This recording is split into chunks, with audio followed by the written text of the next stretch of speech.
Throughout this pandemic, I've been the camp, not only a pediatrician, but a camp medical director at a summer camp just outside of Augusta. For the past year, I've been working with schools and camps and businesses to figure out how we can gather safely during this pandemic. I'm a family physician here in Piscataquis County, but my clinical practice is primarily in the emergency department. I'm a principal, and we worked through this last year. We managed the year. We started off with hybrid, and then we went 100%, except for the kids who opted to stay home. But for the most part, we went 100% in January.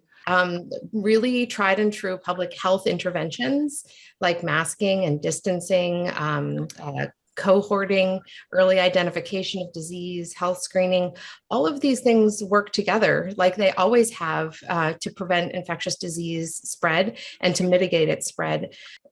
We know that children need to be in school this year, in person and in school, and schools need to stay open additionally. The Delta variant really likes to travel amongst younger people, and it can be transmitted from relatively asymptomatic or entirely asymptomatic people. We are still seeing people occasionally hospitalized here with COVID and its related side effects.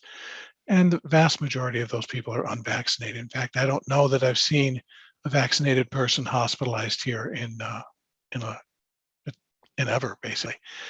So the key here that I think is that we as a community need to take care of our children, and the best way we can take care of our children is by vaccinating everybody who's eligible for a vaccine.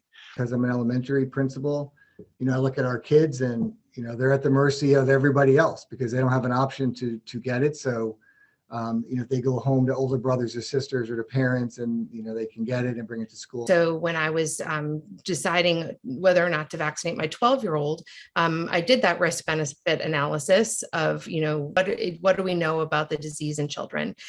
We do know that COVID has gotten this rap that it doesn't infect children, and it does. It does infect children. In fact, we've lost 335 children to COVID, and children who have COVID, moderate or severe COVID, we have to watch their cardiac function for quite some time after that diagnosis so that we can ensure that they don't have myocarditis, which is a side effect of COVID itself. So I think I weighed that against the risk of vaccination. After hundreds and millions of doses given across the world to adults and young people, a vaccine is not new anymore. New can be defined by chronology, but it also can be defined by the number of doses and watching very closely after each of those doses. As long as we have an unsafe proportion of our people not being vaccinated or not taking those precautions, it's going to thrive. We have to starve the virus by eliminating its opportunities for transmission.